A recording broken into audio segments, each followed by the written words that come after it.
ProAm tickets are $25, and event organizers. Now, peep this.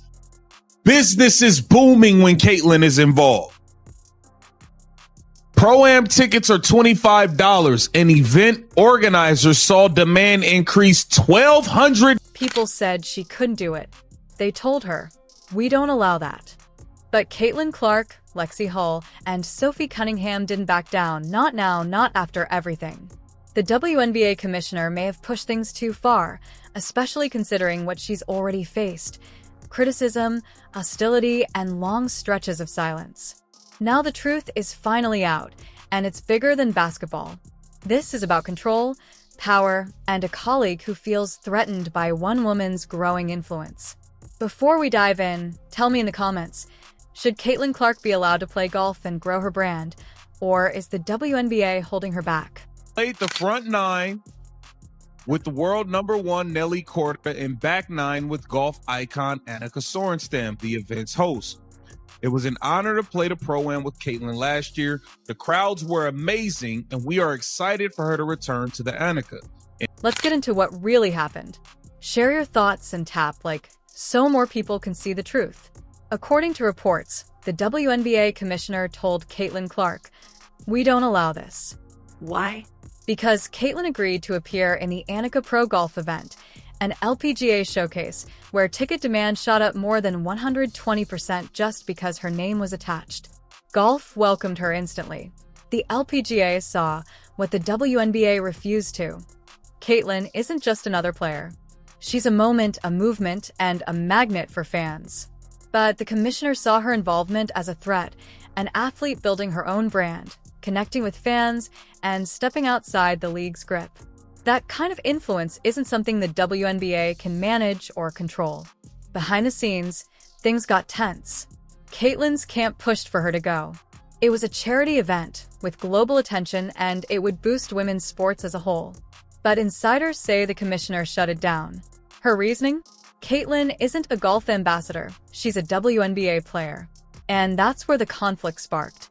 Have another event and invite Caitlyn to it. They're going to invite Caitlyn to as many events as they possibly can because they saw what it just did for the sport of golf. And I just don't understand why the WNBA, I mean, I will never understand. I feel like they fumbled so many things this season. They weren't ready for the moment.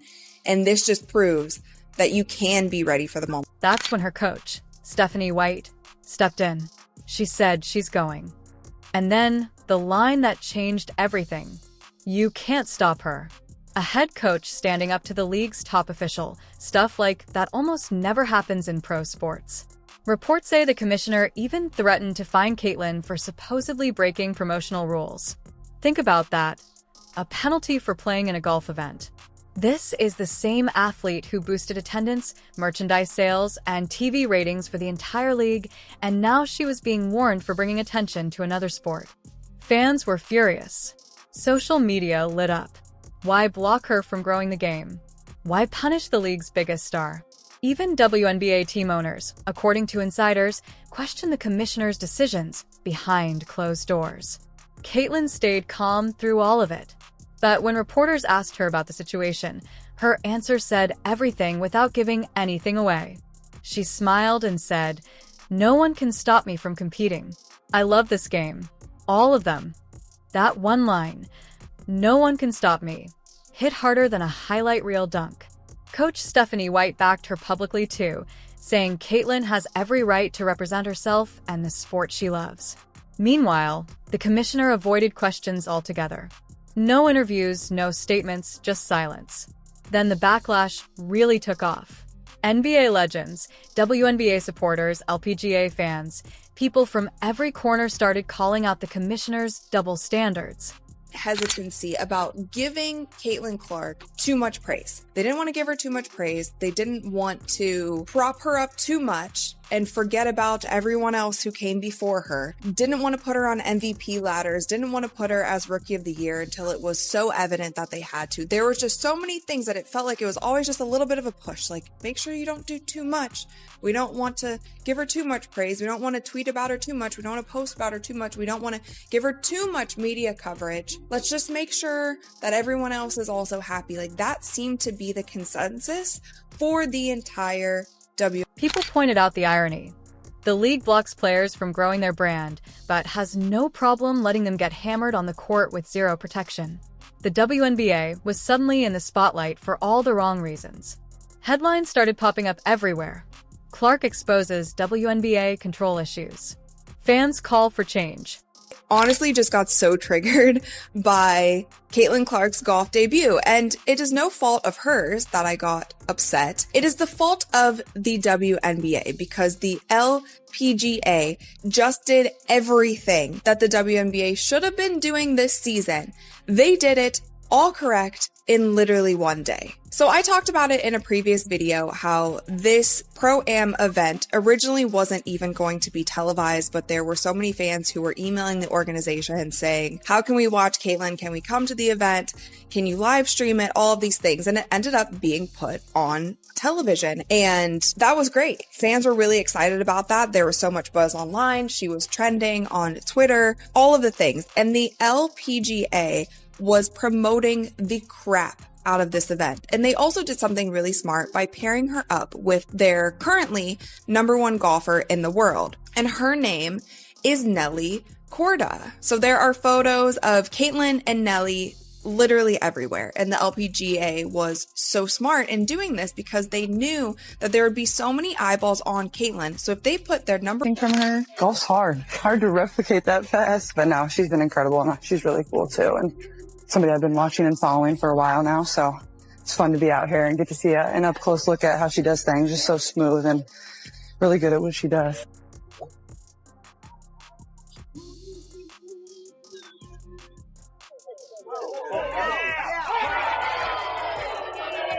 I don't know. I mean, I always just remind myself, like, I don't really care what happens. It doesn't really matter. I don't play golf for a living, and just have fun with it. Like, this isn't, super serious. Enjoy the experience. Because there were so many people that would. Her latest public appearance is what finally pushed the league into a PR meltdown. Caitlyn didn't sugarcoat anything. She said she'll keep showing up wherever she can inspire people and made it clear that no one is going to stop her. That was it, short, direct, and powerful. Her message echoed across the sports world. You can't silence me. And the LPGA cheered her on. It is, but you could just feel the energy and excitement in the room, and I thought that was what's so cool about it. Same question. Yeah, same answer. It was well done. No, I agree. It was it's always fun when people from different demographics and different industry get together and just share ideas and just listening. And I mean, in the end of the day, there's a lot of. You excited, honestly. I'm not a professional golfer by any means, so I think just having. Before we wrap up, let's take a second to look at what we just saw unfold. Caitlyn Clark isn't just known for her talent on the basketball court anymore. She's become a symbol of determination, confidence, and an athlete who refuses to be pushed aside. Think about it. Tickets to the Annika Pro Golf event were only $25. Then Caitlyn agreed to take part, and demand shot up by more than 1,200%. The excitement, the crowds, the attention, it all centered on her. And even with that massive impact, the WNBA Commissioner reportedly told her, "We don't allow this." Imagine being told you can't build your own brand, you can't inspire fans in another sport, and you can't take control of your opportunities. And the reason? Her influence was bigger than anyone expected. This stopped being just a basketball situation.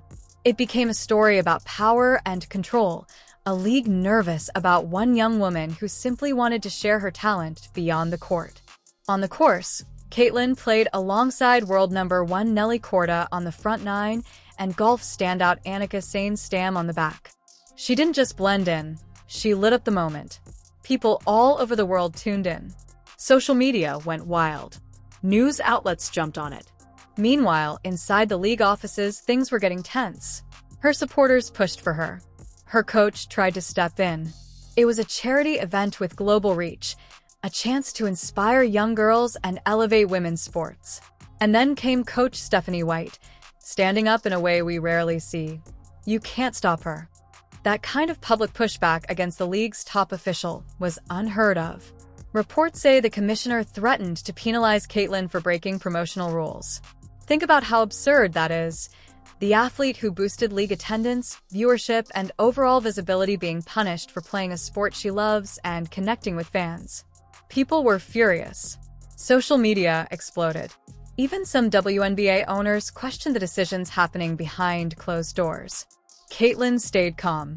When the media asked about it, she just smiled and said, "No one can stop me from competing. I love this game. All of them." Simple, direct, and powerful, and it spread across the sports world instantly. The LPGA backed her. NBA legends spoke up. Fans everywhere pointed out the contradiction. How can a league allow players to take constant hits on the court with little protection, but block them from promoting themselves off it? How can you claim to support women's sports while limiting the most influential woman you have? And while the WNBA resisted, the LPGA got it right. They highlighted her. They put her with major stars. They broadcast the event. They recognized her impact and amplified it. And what did Caitlyn do? She inspired people. She connected with fans. She proved, once again, that women in sports are powerful and impossible to ignore. So now the real question, should Caitlyn Clark be punished for doing what she loves? Should she be fined for stepping outside the WNBA spotlight? Or should the commissioner be held responsible for trying to limit her? This moment isn't just about Caitlyn. It represents every woman in sports who has ever been told, "You can't." It's bigger than basketball or golf. It's about pushing back, breaking limits, and proving that talent and confidence shouldn't be restricted. I want to hear from you. Do you support Caitlyn Clark? Should she be able to play golf, grow her brand, and inspire people everywhere? Or should league authority come first? Drop your thoughts in the comments. Hit like if you're behind her. Share this so more people see what's really going on. Remember this. One young woman said, "You can't silence me." And the world heard her. Caitlyn Clark isn't just an athlete. She's become a movement. And her story is a reminder that no one should ever try to limit what women in sports can do. Let's keep talking about this. Let's back her. Let's push for a world where women athletes never get held back again.